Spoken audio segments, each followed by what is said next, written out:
he hit me super hard, and I mean, I like kind of thought like shark, and then it drove me super deep in the water. I mean, deep enough to when I opened my eyes underwater, like it was quiet, and I couldn't hear anything, and I was just like kind of conscious of myself being pulled, and then I was like, oh man, I need to start doing something about this. And I think the shark was already leaving. I mean, I'm 99% sure it was already taken off at that point, but my arm was stuck in its mouth. Oh. So I was like kind of being dragged deep and like parallel. Yeah. So I was on like this side of the shark, but my arm was in its mouth this way, being pulled this way, like under and deeper. Yeah. So I was able to, I was like in the perfect position where I could kick it. Oh yeah, like this, you know? And I didn't see a single fin on it. I didn't see its white underbelly. All I saw when I saw it was just gray, like, wall. Yeah. And I kicked it like 2 or 3 times, but if it didn't feel, I felt like I was like kicking a cement wall or something. Yeah, I didn't feel like anything give. And I don't know if that helped me or anything. I doubt it really did. Like I said, I think it was going. It definitely got my arm out, or I just pulled my arm out. I mean, I can't remember exactly the sequence there. But, yeah, and after that I was able to get to the surface. No, I didn't see it. I didn't hear it. I didn't have any idea. I imagine, like, it would be the same reaction if someone was driving their car and someone ran a red light and hit them from the side. Like, you would know you were in a car accident, but you wouldn't know what kind of car it was. You wouldn't know. Like, you know you were, you know, because it's just that first hit. I mean, you don't, it's so powerful, like, it's disorienting, but you know what's happening, but you don't really process it. I had one friend out and I started screaming at him like, help me, shark, but I don't think he didn't see anything. So I don't think he really, I think he thought maybe I saw one, and he didn't see it happen. So and I was just paddling like crazy for the shore, and I mean, a wave came that we were able to catch the white water of, and it pushed us all the way to shore like pretty soon after I surfaced. I'm guessing 20 seconds, 30 seconds of paddling before I got that white water ride to the beach. Well, when I was paddling, I could see my arm, and my arm was gushing blood. I mean, I got 3 pretty good scars there, and like my finger was sliced completely open, and this hand had like, I mean, so when you're going like this, I mean, all I was seeing was blood. So I knew I was hurt, but I didn't know how hurt, and I couldn't feel any pain or anything. So I like, that was kind of worrisome. The main thing was the arm and my neck right here. Right here, I got it caught me, and yeah, so the arm and the neck, pretty much my right forearm and my neck. I was paddling like this. Like looking to shore, the beach was here, and it hit me from the deep ocean, and I was lucky I was looking to shore, because otherwise, I had like a teeny little couple slices on my face too, and I imagine if I was, I try not to think about it too much, but and they said it missed my carotid artery by like close to just a millimeter or 2. The only thing that was, I did have a nerve severed. Connecting my thumb. And so I still can't feel my thumb completely. But I always had full mobility and everything, and I had neurosurgery on that, and they repaired the nerve and everything.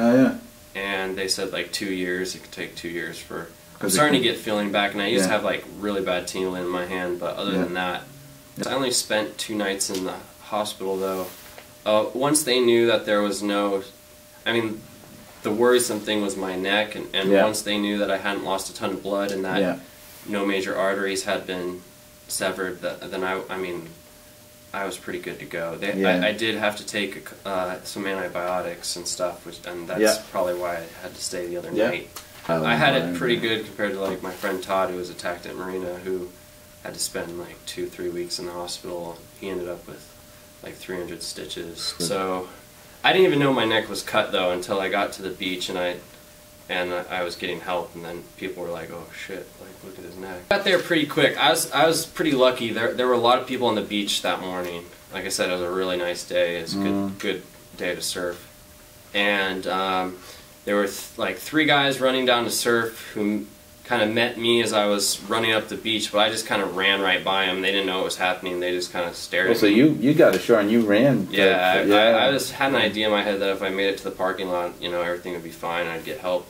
Yeah. And that's what happened. I got up there, and there was a guy up there who was attacked in the 90s, an older guy, and there's a couple people that surf there that are doctors, and some pretty smart guys. Yeah. And some pretty, you know, talented guys work there. So they, I mean, they helped me so much, and they witnessed a couple of guys there had witnessed the attack in 2008. So, I mean, most people who surf around here regularly, you know, are longtime surfers, and they know sharks and like, so they know how to react to that, I guess. And beaches don't get closed. They post advisories. Oh yeah. And that's pretty much it.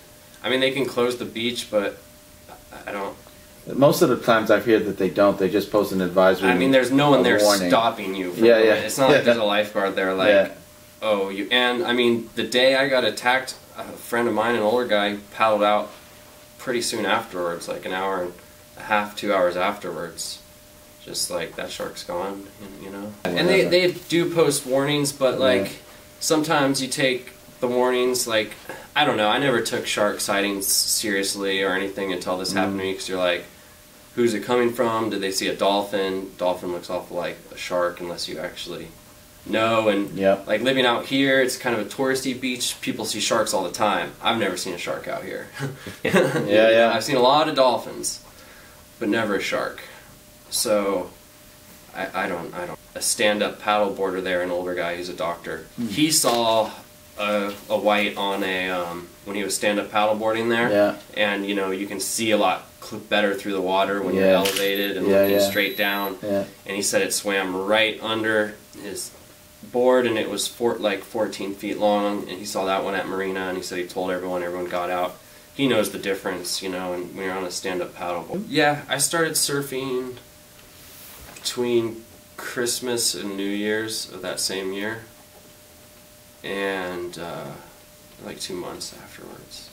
Yeah, I was pretty terrified. It was a really crappy day though, and I was trying to get someone to go out with me, because the guy who had shaped the board I was attacked on thought it'd be a good idea to remake me a board, and did a little charity and got some donations for some medical bills, and got someone to donate a wetsuit. So I waited until I got that new board and the wetsuit, because I didn't have a wetsuit. Oh yeah. And I was like, well, I can wait, you know, another week or two to surf before I buy like a new wetsuit. And I thought it'd be good to go through that whole thing. And I used to, you know, get up at dawn every morning, go to the beach before sunrise, look at the waves. If it's no one out, oh, all the better. I'm out there. I don't do that anymore. I wait. A couple people are in the water. It looks good. I'll go out. Yeah. But I'm not trying to.